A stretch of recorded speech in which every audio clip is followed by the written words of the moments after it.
Então, uma vez mais, com muita alegria, aqui estamos para falar ao seu coração, nosso momento de reflexão, a mensagem do dia. Eu hoje quero transcorrer a respeito de algo muito profundo, se me permite o atrevimento. E tanto é que, antes de começar, eu, mentalmente falando, fiz uma prece para que Deus pudesse nos auxiliar nesse processo. Queridos, muitas vezes a nossa mente, ela é burlada, por assim dizer. Eu gosto de uma frase redundante, diga-se de passagem, que diz assim: a mente mente. Muitas vezes nós somos levados a ter alguns pensamentos e esses pensamentos destoam gritantemente da realidade e nossa compreensão se torna turva com relação a algo. E felizmente nós temos a oportunidade de reavaliarmos isso tudo. Me permita compartilhar o que está narrado no primeiro livro, dentro da ordem cronológica, porque o primeiro livro escrito na Bíblia não foi Gênesis, foi o livro de Jó, escrito por Moisés quando estava no deserto. Mas dentro da ordem cronológica nós temos Gênesis, que é o começo, o início de tudo.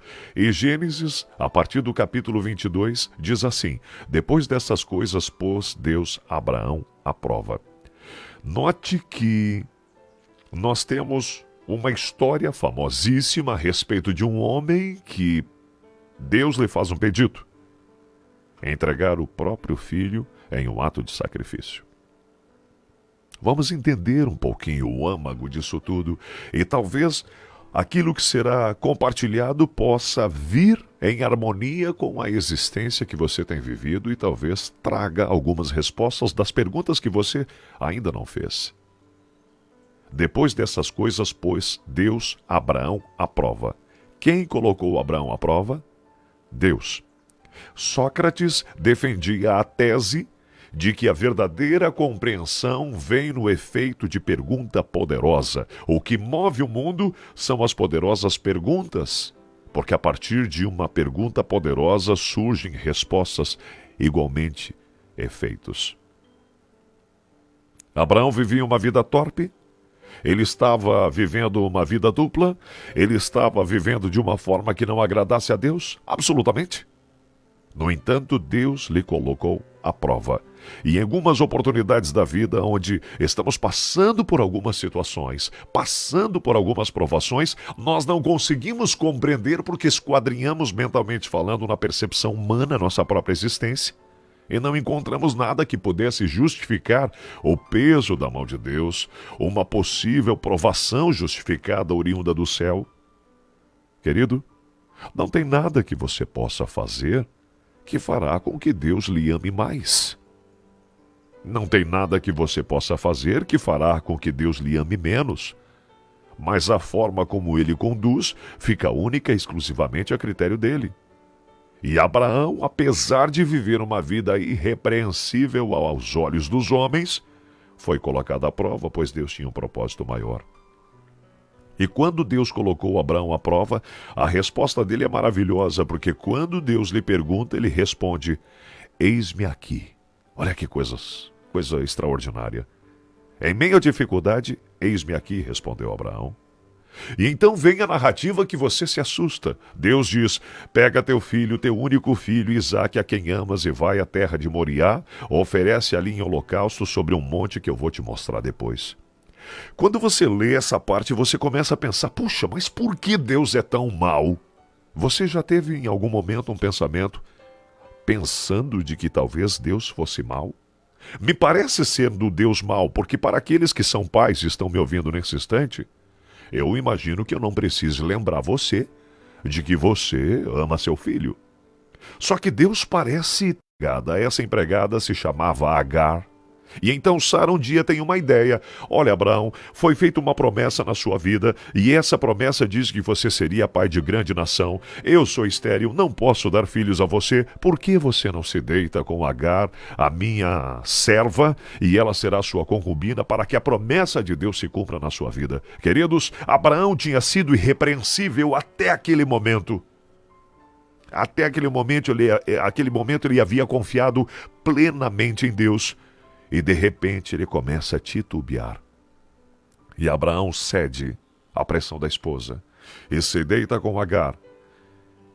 E fruto desse relacionamento carnal, vem um filho. Mas escuta uma coisa, Deus não precisa da tua ajuda para cumprir a promessa que Ele tem na sua vida. Consegue entender isso? Quando Deus faz uma promessa na sua vida, Ele vai cumprir. Ele não é homem para mentir ou titubear. Abraão vinha de uma vida irrepreensível. E então ele cedeu, porque lhe faltou fé, lhe faltou confiança em Deus. Estranho que tenha faltado fé, justamente para o homem que foi conhecido como o pai da fé.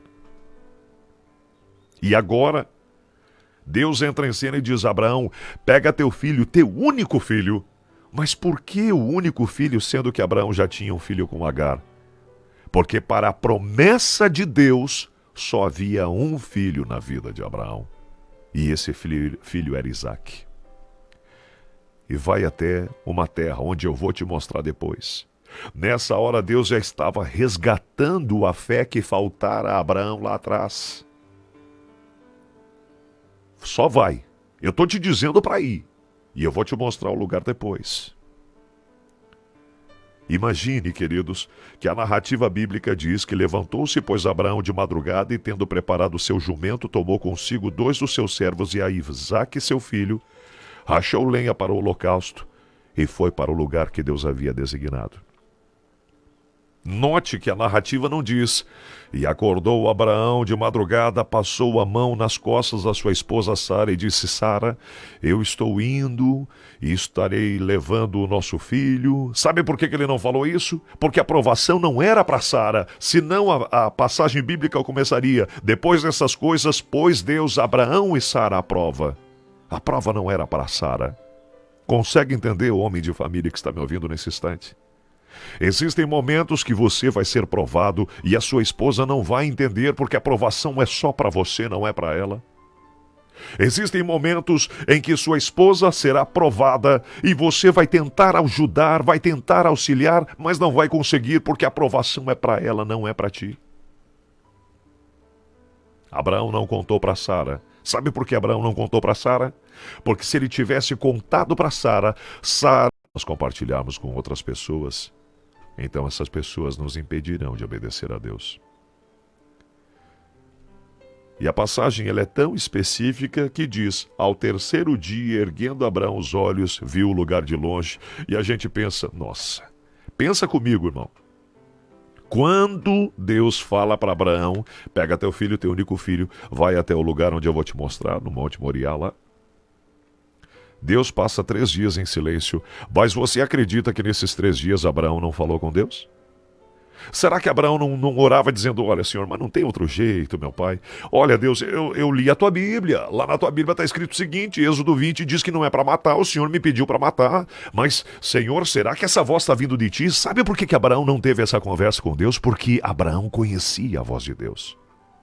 Queridos, nós temos dúvidas muitas vezes na nossa vida espiritual, porque nós ainda não aprendemos a conhecer a voz de Deus. Quando Deus dá a ordem, ele não precisava ficar justificando depois, no primeiro dia: Abraão, então falta mais 2 dias de caminhada. Não, Deus não age assim. Deus disse: vai e faça. E aí Deus fez silêncio por 3 dias. No terceiro dia, Abraão levanta os olhos e ele vê o lugar. E então ele chega para os seus funcionários e diz assim: fiquem aqui, eu e o menino vamos subir, vamos adorar a Deus, depois nós voltamos. Você sabe por quê? Porque se Abraão tivesse permitido que os funcionários subissem com ele, esses funcionários teriam impedido ele de obedecer à voz de Deus. Consegue compreender a magnitude extraordinária disso? E então eles começam a caminhar, e eu imagino a cada noite Abraão olhando para o seu filho pensando: pá, falta mais 2 dias e daí eu não terei mais o meu filho, falta mais um dia, eu não terei mais. Nessa hora, ele apenas segue o seu curso. E então ele coloca a lenha nos braços do menino e ele vai segurando o fogo e o cutelo, o que me remete à ideia de que o menino já era um rapaz. Abraão era avançado em idade, não tinha condições de levar a lenha.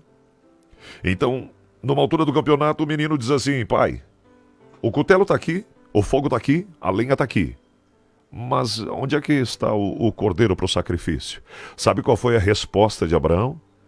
A resposta foi: Deus proverá para si. Porque Abraão entendia que a provação que ele estava passando na vida dele não tinha a ver com ele. Abraão não levava a provação para o lado pessoal. Consegue entender a magnitude disso? Quando passamos pelas provações e dificuldades dessa vida, não leve para o lado pessoal. Deus tem os seus porquês. Só que o que me fascina é que quando Deus colocou Abraão à prova, Abraão respondeu: eis-me aqui. Quando o filho chama ele e diz: pai, a resposta dele é: eis-me aqui. E então eu imagino que chega no momento final dessa história. Para preparar o holocausto onde comportaria um rapaz em cima, precisava ser feito um altar firme e forte. Abraão já era velho, não poderia levantar uma pedra. Eu imagino o dilema dele dizendo: filhão, faça a gentileza de pegar aquela pedra lá. Essa aqui, pai, gritava Isaque de longe. E o pai dizia: é. E trazia aquela pedra. Agora pega aquela outra. Quando tudo está pronto e ele coloca a lenha em cima, vem o momento mais difícil da jornada. Ele precisa chamar o filho e dizer: filhão, vem cá. Noite passada, Deus apareceu para mim e pediu que eu colocasse você em sacrifício. A Bíblia não diz que essa conversa aconteceu, mas por que eu acredito que ela aconteceu? Porque Isaque era jovem. Ele poderia simplesmente ter dito: pai, não leva a mal. Isso é contigo. O teu relacionamento com Deus não me diz respeito. Eu estou saindo fora, você é velhão, se quiser conseguir me pegar, tenta. Mas sabe por que é que a narrativa bíblica diz que Isaque foi colocado para o holocausto, queridos? Eu imagino o diálogo de pai e filho. Abraão choroso dizendo: Deus me pediu isso. E eu imagino Isaque dizendo: pai, se Deus pediu isso para ti e sou eu o sacrifício, então que seja feito. Sabe por que eu imagino isso? Porque Isaque sempre tinha visto Abraão obedecendo a Deus. Meu querido pai, se o teu filho precisa ver você chorando por falta de trabalho, chorando em desespero porque a dignidade não está na mesa, chorando em tristeza porque não sabe o que fazer, tá tudo certo, mas que seu filho jamais veja você duvidando de Deus. Isaque nunca tinha visto Abraão duvidar de Deus. Eu imagino que Isaque subiu, porque Abraão era velho para levar lenha. Imagine tanto quanto levar um garoto e colocar em cima do altar. Eu imagino que Isaque subiu. E quando subiu, o relato bíblico diz de que Abraão amarrou as suas pernas para que ele não tivesse o impulso, natural do ser humano. E então eu imagino, lembrando do exato momento em que tirou a vida do filho. Por isso eu imagino que ele fechou os olhos. E então ele calcula a rota da faca. E ele levanta. E quando ele levanta a faca, ele escuta: Abraão! Abraão! E é a primeira vez que o nome de Abraão é dito duas vezes. Imagino eu que talvez pela emoção ele não ouviria pela primeira vez. E sabe qual foi a resposta de Abraão? Em meio à luta, em meio à provação, no silêncio de Deus, ele orava, Deus não respondia, ele já não sentia a presença do alto em sua vida, mas quando ele ouviu a voz, sabe o que ele respondeu? Eis-me aqui. Ah, que coisa linda! Eis-me aqui. E então, neste momento, ouve-se a voz do céu: eu sei que você me ama, pois não me negaste teu único filho. E diz a Bíblia que Abraão levantou os olhos, e nessa frase eu vejo tanta luz. Ficar de cabeça baixa, prostrado, choroso, nunca resolveu nada, nem na vida, nem na Bíblia. A narrativa diz que ele levantou os olhos. E quando ele levantou os olhos, ele viu o cordeiro. Até hoje o nome do lugar se chama Deus Proverá. Abraão, antes de que a promessa se cumprisse na vida dele, tirava tempo para estar com Deus. Ele orava diligentemente, ele passava muito tempo com Deus. Mas quando a promessa se cumpriu na vida dele, ele começou a não estar mais tão conectado com o divino. Quantos de nós temos uma promessa de Deus em nossa vida e quando a promessa se cumpre, Aí a gente está tão feliz com a promessa que já não passa mais tempo de qualidade com Deus.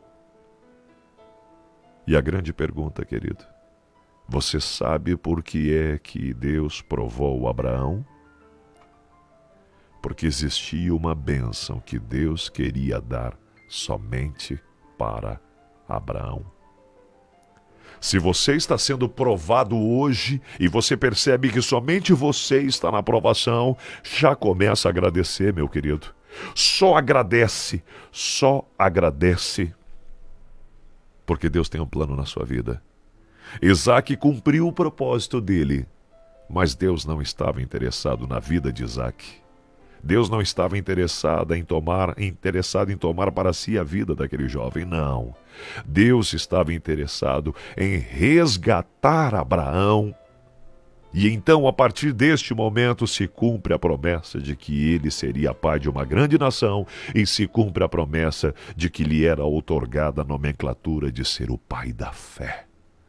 A partir da provação. Quer ser um vencedor? Para de evitar a dor. Vence a dor. Então tu te tornas um vencedor. Quer atingir o extraordinário pelo prisma do céu? Para de evitar a provação. Quando vem a provação, meu querido, só agradece e se fortaleça em joelhos. Porque a promessa ela é extraordinária. E quando ela termina, quando encerra esta passagem, diz de que então voltou Abraão aos seus servos e juntos foram para Berseba, onde fixou residência. Voltou com a bênção em mãos. Se você está somente seguindo o que Deus lhe pediu, e você tem orado, mas Deus tem feito silêncio, só agradece. Só agradece, porque a bênção te é entregue assim que você passa pela prova. Com esse sentimento vamos orar. Feche teus olhos, querido Pai. Rendemos louvores a Ti. Obrigado pelas promessas que se cumprem. Obrigado pelas provações, meu Deus. E obrigado pelas bênçãos. Somos gratos porque nos atrai a Ti. Pedimos encarecidamente que faça isso sempre com amor, meu Deus.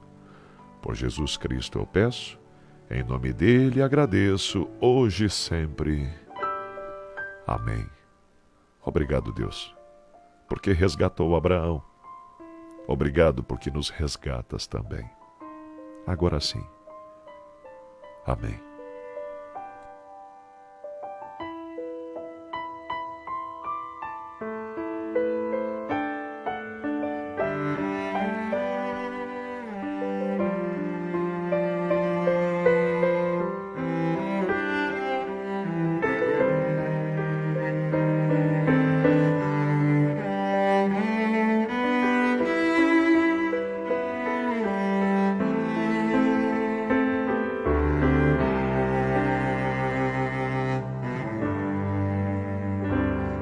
Encontrei-me com Jesus num jardim.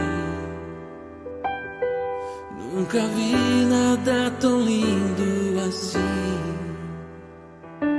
Minhas dores entreguei em suas mãos. E Jesus foi falando pra mim das feridas que eu recebi. Não saíram sangue